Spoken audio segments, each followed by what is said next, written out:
नहीं बेटा, तुम एक बार खुद जाकर देख आओ। सास की आज्ञा मिलने भर की देर थी। सिमरन अपने पति साथ मायके आती है, परंतु इस बार घर के अंदर कदम रखते ही उसे सब कुछ बदला सा महसूस होता है।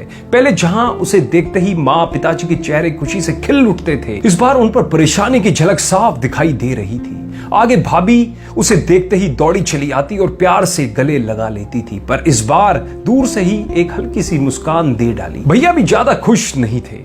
सिमरन ने जैसे तैसे एक रात बिताई, परंतु अगले दिन जैसे ही उसके पति उसे मायके छोड़ वापस गए तो उसने अपनी माँ से बात की तो उन्होंने बताया इस बार बीमारी के चक्कर में भैया का काम बिल्कुल बंद हो गया है, ऊपर से और भी बहुत कुछ हो चला है।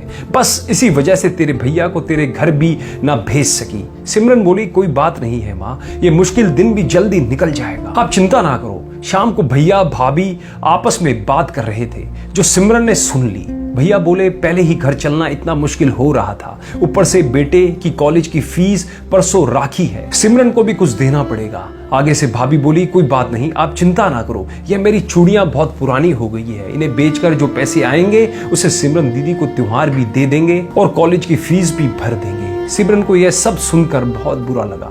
वह बोली, भैया भाभी ये आप दोनों क्या कह रहे हो? क्या मैं आपको यहाँ तंग करके कुछ लेने के लिए ही आती हूँ? वह अपने कमरे में आ जाती है। तभी उसे याद आता है अपनी शादी से कुछ समय पहले जब वह नौकरी करती थी तो बड़े शौक से अपनी पहली तनख्वाह लाकर पापा को दिया करती थी और उसके पापा कहते थे कि अपने पास ही रख ले बेटा, मुश्किल वक्त में ये पैसे काम आएंगे। इसके बाद वह हर महीने अपनी सारी तनख्वाह बैंक में जमा करवा देती थी। शादी के बाद जब भी मायके आती तो माँ उसे पैसे निकलवाने को कहती, पर सिमरन हर बार कहती अभी मुझे जरूरत नहीं है। पर आज उन पैसों की उसके परिवार को जरूरत है। वे अगले दिन ही सुबह भतीजे को साथ लेकर बैंक जाती है और सारे पैसे निकलवा पहले भतीजे की कॉलेज की फीस जमा करवाती है और फिर घर का जरूरी सामान खरीद घर वापस आती है। अगले दिन जब भैया के राखी बांधती है तो भैया भरी आंखों से उसके हाथ 100 का नोट रखते हैं। सिमरन मना करने लगती है तो भैया बोलते हैं, ये शगुन है पगली, मना मत कर। सिमरन बोली, भैया बेटियां मायके शगुन के नाम पर कुछ लेने नहीं बल्कि अपने माँ बाप की अच्छी सेहत की कामना करने,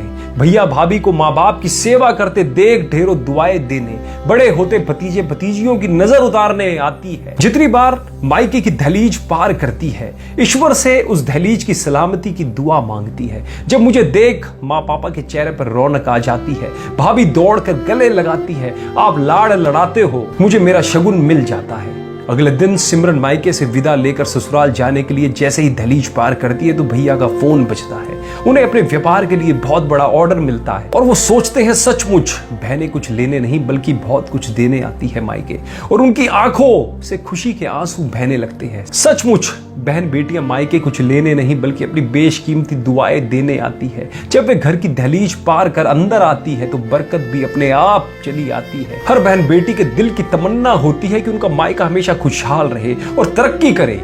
मायके की खुशहाली देख उनके अंदर एक अलग ही ताकत भर जाती है जिससे ससुराल में आने वाली मुश्किलों का डटकर सामना वह कर पाती है। मेरा ये छोटा सा वीडियो सभी भाई बहनों और बेटियों को समर्पित है और साथ ही एक एहसास दिलाने की कोशिश है कि वह मायके का एक अटूट हिस्सा है। जब मन करे आ सकती है और जब मन करे जा सकती है। उनके लिए घर और दिल के दरवाजे हमेशा खुले रहेंगे। दोस्तों, उम्मीद करता हूँ इस कहानी ने भी आपके दिल को छुआ हुआ। यदि छुआ हो तो अपने सभी दोस्तों के साथ, भाइयों के साथ, रिश्तेदारों के साथ इस कहानी को ज्यादा से ज्यादा शेयर जरूर कीजिएगा।